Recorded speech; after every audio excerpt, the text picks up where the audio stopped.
सूरत civil की 26 वर्षीय महिला डॉक्टर की एक्सीडेंट में दर्दनाक मौत। आप बने रहिए भारत 24 EXP न्यूज संपादक मनदीप भाई भारद्वाज की रिपोर्टिंग। रिंग रोड ब्रिज पर मोपेड फिसलने से हुआ गंभीर ब्रेन हेमरेज। इसमेर से INS अस्पताल शिफ्ट, इलाज के दौरान दम तोड़ा। 11 महीने से पीडियाट्रिक डॉक्टर के रूप में दे रही थी सेवाएं। युवा डॉक्टर शेफाली तलैगर की मौत से चिकित्सा जगत में शोक की लहर।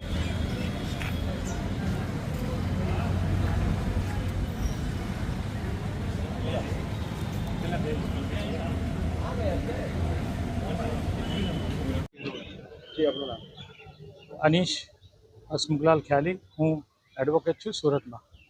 સર, શું ઘટના બની હતી, ક્યારે બની હતી અને ઘટનાનું શું કારણ?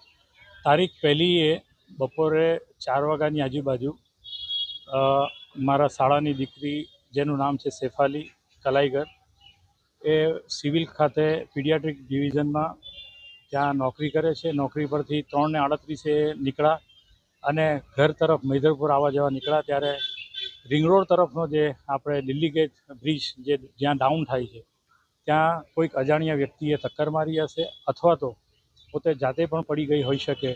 એ કોઈ પણ CC કેમેરામાં કોઈ જગ્યાએ આ ઘટના આવી નથી અને ત્યાં પડી જવાથી કે એને ટક્કર લાગવાથી એક્સિડન્ટ થયું છે અને એને માથામાં હેમરેજ થયું, જેના કારણે એને પ્રાથમિક સારવાર માટે સ્મીમેરમાં લઈ જવામાં આવેલા અને ત્યાર પછી INS હોસ્પિટલ ખાતે સારવાર કરવામાં આવેલી અને ગઈકાલે રાત્રે એમનું દેહાંત થયું। સુરત સિવિલ હોસ્પિટલમાં કેટલા વર્ષોથી ડ્યુટી કરે છે?